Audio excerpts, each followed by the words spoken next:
So, in keeping with tonight's theme of storytelling, I want to tell a story about this person. And it's a story about how I got involved in the nonprofit world. And so, imagine 15 years ago, I'm at home, kind of relaxing. I think it's a weekend. And we get a phone call, and my wife, Sarah, says, it's a person named Scott Oakey on the line.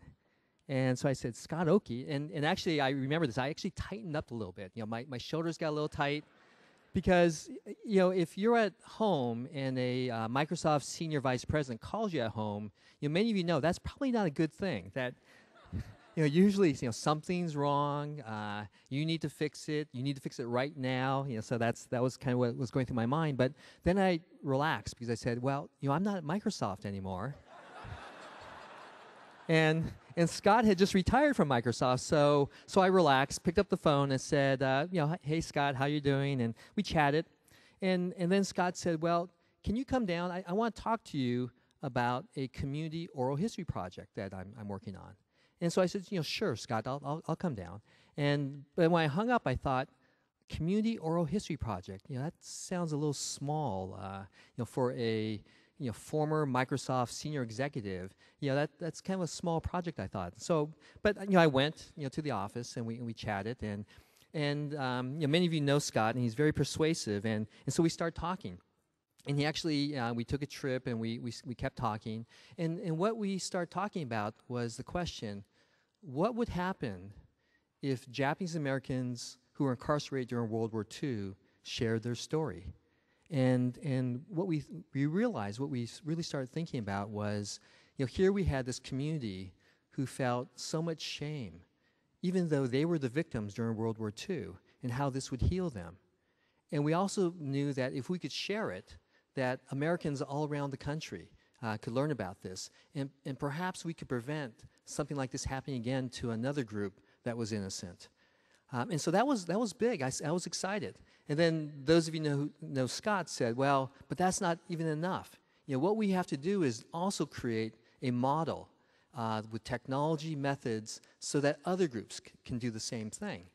And at the end of the meetings, I was just so jazzed. I said, okay, Scott, I'm in. I will do this.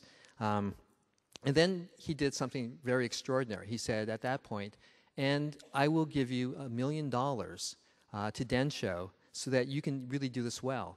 And so we were able to create the technology platforms, the methods, and start doing the interviews. And that was 15 years ago. We're still doing this. And to me, the most moving part of this is what Scott has done over these 15 years, because it wasn't just the beginning. He's always been there to really give advice. Usually, more impact, more work, more things like that. But what I realized, as he was really pushing Densho, he was really mentoring me. He was really stretching me because he knew that that I had to be more than just a good manager, that he had to really help me become a leader to really make sure that Densho could be successful. And so for that, I'm just so gratified, Scott, that you were able to do this. And so I think we want you, Scott, to come up to the stage, because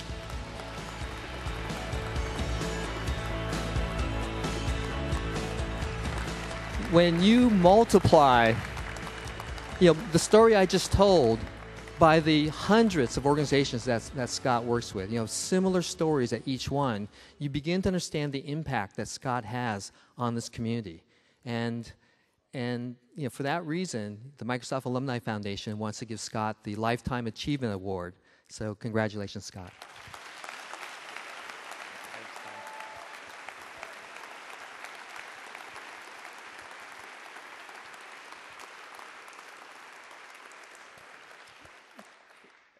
Oftentimes I have to pinch myself that it has been almost 20 years since I retired from Microsoft. And for most of that, I really would describe myself as having been a full-time volunteer in the nonprofit sector. To do that, I have to thank Lori. She puts up with an awful lot.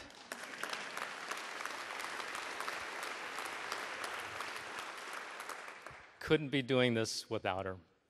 The other part of this that kind of keeps me going is the fact that there are Tommy Kettas and many others well, we're recognizing you this evening. Many others who are doing wonderful work in the world. You know, I don't know how much longer I'll be doing this, probably for another couple decades anyways. But really, thank you very much for the recognition.